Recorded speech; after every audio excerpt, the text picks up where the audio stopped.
Hello and welcome to the Breakfast Club. My name is Zenzele Ndebele and this is Asake Online. I hope I find you well and you are keeping safe.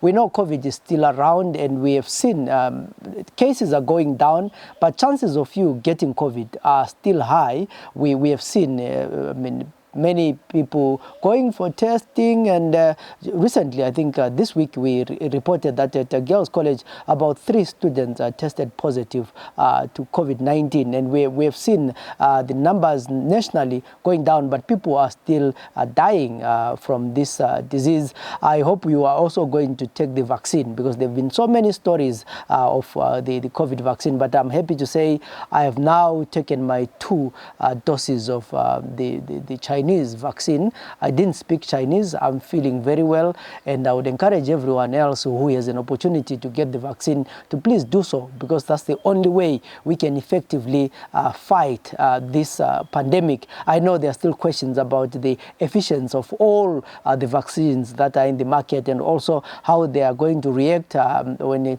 because of the many variants of the COVID-19 virus. But you lose nothing by just taking the vaccine and hope that you are safe. Today in our program, we are following or continuing with our stories of talking to survivors of COVID, people who have gone through it, share their experiences. But my guest today is a unique story. She's Privilege Zinyemba. Privilege was working before she got before she fell ill. She was working at Lydon Properties, popularly known as Zapalala. And the sad part is that after testing positive, she lost her job. And we are going to find out from her whether this was a case of discrimination, whether it coincided with her, contract expiring. But it's one of those cases where when you hear the story, you ask yourself, these employers, in which world do they live in? The worst thing that can happen to you is getting COVID. Whereas if after recovering and you're excited that you've recovered, you go to work and you lose your job. Privilege, welcome to the program. Thank you. Yes. Tell me, when did you test positive to COVID, the month? It was the month of November, I think the 3rd week of November, 2020. What made you go test? Well, the manager at work got sick for some time, but he didn't have symptoms in the first place. So he got sick. Then he went and got tested for the first time. He tested negative. For the second time, he tested negative again. Then the 3rd time, that's when he tested positive. So the boss said everyone has to undergo the tests. That's how we got tested. So the results come and you're positive. Tell us about the day the results came. Well, on the day when the results came, I went out for lunch. Then I received a call to say I have to come back to work immediately, and because my results were out. So when I got to work, I was told to immediately pack my things and go home and prepare to go for quarantine because I was positive. So who communicates to you? Like for the COVID? Yeah. It was the people who tested. I've forgotten the name. I mean, the person who was telling you to pack your things, go home, it was the manager at work? Yes, it was the assistant, the other guy I was working with. Yeah. It was, because when they left the results, they just said you should just inform the others who are not around. So he just said, you have to pack your clothes, your belongings, and wait for the quarantine. So this guy doesn't even say, we have done results and they've come out. He just tells you, the first thing that he's telling you is to pack your Yes, that's what happened. How do you accept this? I mean, what goes through your mind when you're told bad news, but in a bad way? No, it's one of those things of which personally I couldn't believe it when you first said you are positive, because I was asking myself, how can I be the only one who's, because at first I thought it was only me, yet to find out that there were others who were tested positive. It was one of those things to say, but why me? Why not others? How can I be like one of those people who test positive? It was one of those things that I couldn't believe it. So later on, how many people you find out that other people have tested positive in your company? And totally, it was how many? We were 7. 7, yes. Yeah. So you leave the office. You go home. Are you given transport to go home, or you No, I just went to the office and sent an email to say I won't be available because I'm going for quarantine. Then I just went home. I actually boarded a combi. It's one of those things. I just bought a combi and went home. So you go combine lap, your mask is on, but you have COVID, you're sitting with other people. Yes, it's one of it was funny. I actually took the front seat to sit with the driver. It was one of those things. Let me just, socially distance myself from others. It was one of those. Driver. Something like that. So are you praying? Are you crying? You are okay? What's going through your mind? On my journey to from town to home, it was one of those funny things. I was just praying when they come and test my family. I was just praying that they won't be found positive for COVID-19.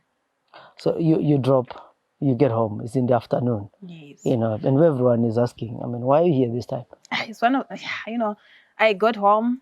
My little sister had just come from school. Then I told them, you know what, guys, I was tested positive. So I think it was around 11 it was around, because I went out for lunch early. So, I got home, just told them I was tested positive. So just be ready. They're coming to test you guys as well. When your mother and father come, kids might not really, understand what you're talking about. But then when the elders come and you break the news, what's going on? For my mom, so like, it's one of those funny things. You want us to undergo tests because no, Mama, it's not my fault. You have to be tested so that we don't spread it to the others and she literally started blaming me with COVID. It was fun in a way because I told her, no, Mama, tomorrow you can't go to work because they have to come and test the whole family. Then she at first said, hey, I'm going. It's one of those things. But then they stayed for the next day for the tests.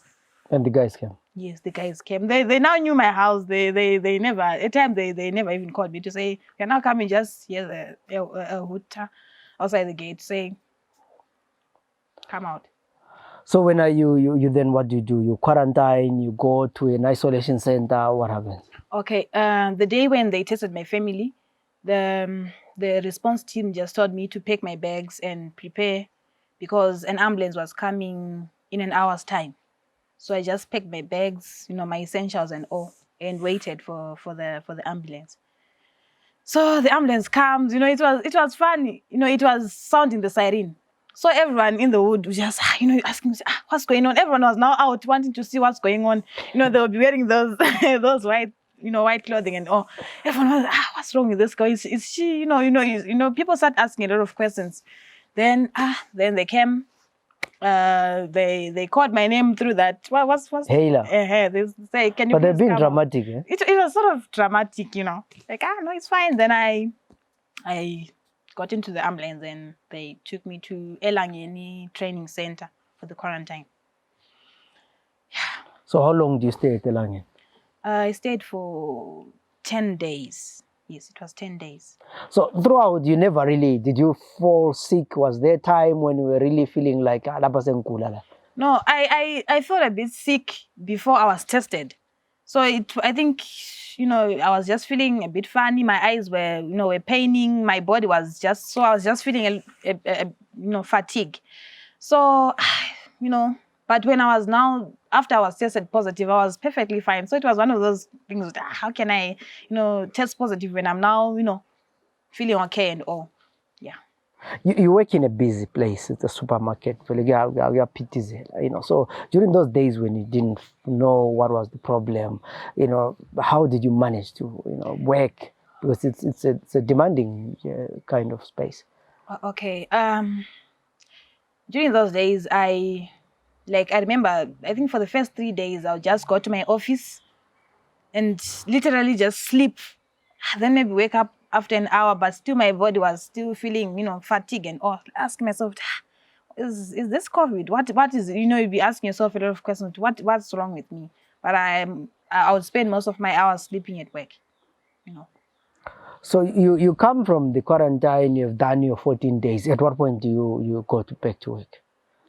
I went back to work. It was on a Wednesday. Yes, it was on a Wednesday in, I think, first week of December there. I went to work, got there. Everything seemed normal. Then I I'm checking the timetable. My name is on leave. I hadn't asked for any leave. It was on a Wednesday. So I saw my name is on leave. The manager was off. Then the next day I'm asking him, I saw my name is on leave. Why didn't you at least tell me? Because I was going to spend the rest of the week coming, like the next week coming to work. No, you can just, everyone has the right to look at the timetable. You can just see you are on leave. So you go on leave, but you have not applied for the leave. Yes. I was told, you were not feeling well, so we are giving you a leave. So starting on Monday, you have to go on leave. Then. And how many days are you given? I was given 15 days. It was 15 days. The leave was ending on the 31st of December 2020. When in your company profile, according to your HR, how many days did you have outstanding? It was 15 days and a half, I think. Yeah, 15 days and a half. So they give you 15 days? 15 days, yes. Yeah. Then I took the days and went home. Yes. You then after 15 days, you go back to work? I was supposed to go back to work on the 1st of January 2021.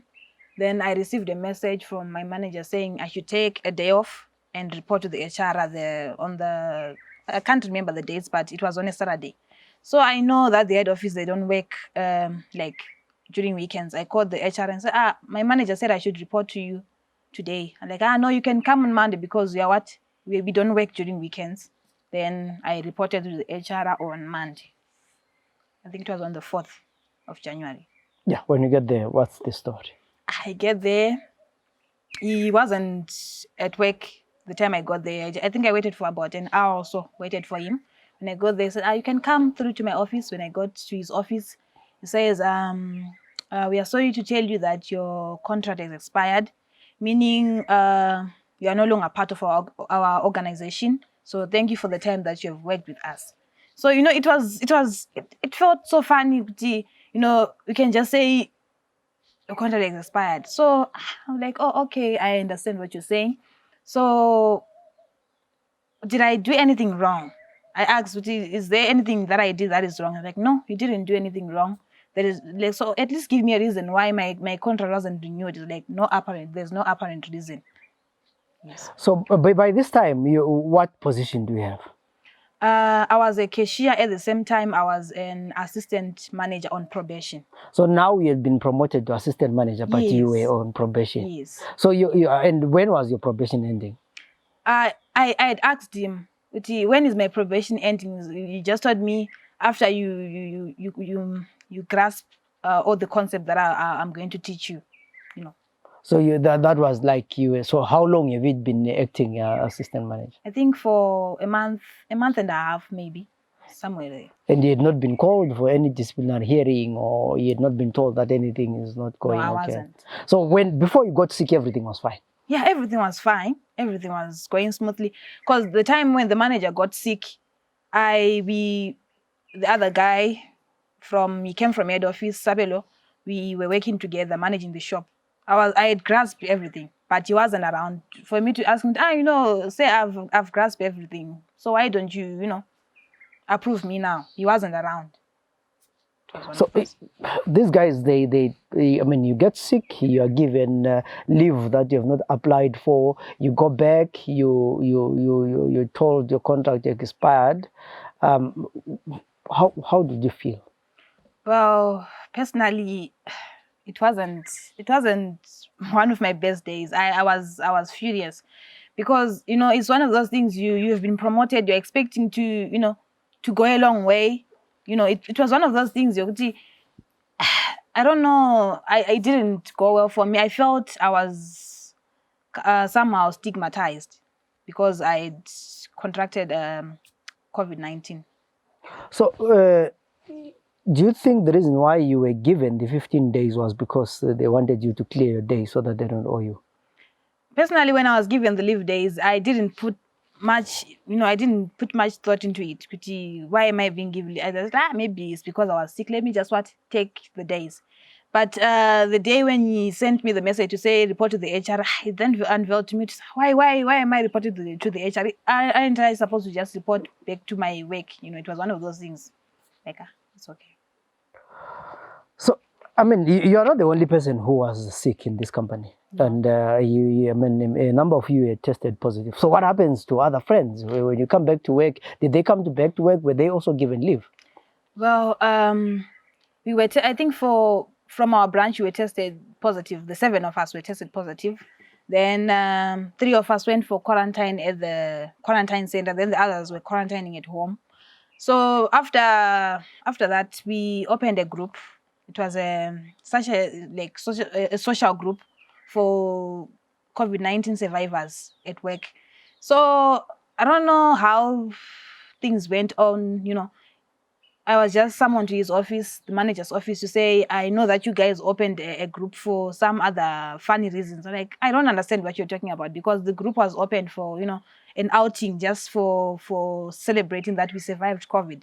But I think he took it the other way around to say maybe people have got hidden agendas that they want to discuss and all, but that was it. So the other guys were taken to from the ones who were working at the shop, were taken to the milling section at Dunlop to work there. Then I think only one lady is the one who remained by the branch, Hebej Tepo. Then that was it. So you lose your job, others are transferred, but the guy who who was the first to be sick, he remains there. Yeah, he's the one who's firing others. Yes, he's the one who's firing others. What kind of a person is he? Is he a family person? Yeah, he's a family man. He's a family man. He's one person. He's that person who you can't actually tell what kind of a person he is. Is at times is nice. At times is his character is unpredictable. It's one of those. So what pains me at the moment is this guy is a victim. I mean, he has survived COVID. He knows what you went through because he also experienced it. Probably was even more sick than you, and then you go through all this. He then decides, or working with other people, he actually agrees that you lose your job. And he actually victimizes the other people by making sure that they, imagine you're working in a shop and you're transferred to a milling company or a milling place. So you are demoted. Yeah. Because you overalls from the the job that he got, all because you had COVID. Yes. And he's putting you in a worse situation because you had respiratory problems, your chest was affected. Then it takes you to Lapogule Tast. Yes. I mean, he's a satanist. Anyway, I mean, so where do you, from there, what do you do? How do you take the case? From the day from the time the HR told me there's no more, Basarapera and Owant, he said even the boss knows that we are not renewing your contract. Like, even if you want to talk to the boss, you can go to his office. I go to the boss. I got there. He's like, so who's this boss? The boss, his name is Lloyd Tanner. Okay. I got to Lloyd Tanner, say, I want to talk to you. Then he's like, I'm busy right now. You can talk to me on app. Then when I got home in the evening, I apped him and told him, I was told my contract is not being renewed. I asked for a reason why. Then they told me there's no apparent reason. At least, please look into my issue. Like, I know, give me your details. I'll get back to you tomorrow. Then tomorrow, the next day, I asked him for the reason. I was waiting for the updates. Say, how are you? How far? He just blue ticks my messages. Doesn't reply them. So did you try and seek legal advice? Did you take the issue to court? What did you do? Oh, okay. At first, I just thought, let me just let this go. It was one of those things, might hinder my, my progress and other things. But my dad was like, there's nothing like that. These people need to be taken to court, because there's no way you can just, dump someone after promoting them. So my dad asked me to take my issue to Nhlanhla. So I took my issue. That's the Minister of Labour. Yes, the Minister of Labour. Then they looked into my case. Then I had to write up what had transpired and all, and take the papers to Leiden Properties, summoning them for a hearing. So I went there to the head office to give them the papers. They refused to sign the papers. They said I should take them to the manager. When I get to the manager, he also refuses to sign the papers. Said, go back to head office. Like, no, you guys are now confusing me. I don't know what to do now. Like, you have to channel it straight to the HR. Yes. So for now, did they finally take the papers? No, I haven't. I went to amend them so that at least, because they said I had put the wrong address. So I went to amend them. So I'm yet to take them to the Ministry of Labour for the stamp, then take them to Leiden Properties. Okay. So in all this experience that you've gone through, what can you say to someone who has, been, do you feel like you were stigmatized, you lost a job because you had COVID? Yes. Personally, I felt stigmatized. I felt, it wasn't fair to me because I was actually sort of traumatized. Like, how can this happen to me? How can I lose my job just because I've been tested positive? It's one of those funny things. You say, but did I deserve this? You start asking yourself a lot of questions to say, did I really deserve this and all?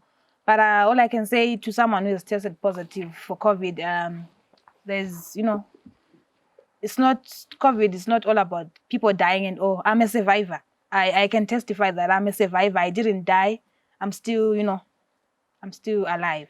You just lost your job. I just lost my job. Yes. But you are young, and hopefully something is going to come into the future. And probably also we hope these guys are going to get back to their senses and give back your job. If you were to say one word to them, what would you say? Well, I want justice. I think all I can say, I just want justice so that I can be at peace with everyone. Yeah. Okay, that was Privilege Zinyemba. Sharing her story. It's quite sad. I just don't understand that in this day and age where we have a pandemic, we will still have people who would, terminate people's contracts as it is, maybe because she had COVID. But also the reason why I strongly feel that it was because of the COVID issue that her contract was terminated, it is because the other people who tested positive with her, they also were changed from working from a shop to a milling company. And I don't know what kind of leadership does that, and I don't know what kind of business people would come up with such cruel ways of dealing with the pandemic when they know that it's not their fault that they got the COVID pandemic. Worse, they got it at work. If anything, the company should be actually be compensating people for it's the risk. You got the COVID because you were at work. You're higher risk of meeting clients and everyone, and then they pay you by firing you from work. I just hope that the guys at Zapalala will find it in themselves to consider their decision. It's unheard of. It's so inhumane because this is a global pandemic that is facing everyone. So I really hope that those who are close to them, please pass the message to them that why can they be human? Why would you do such a thing? My name is Zenzele Ndebele. This was the Breakfast Club. Till we meet again in other programs, have a good day.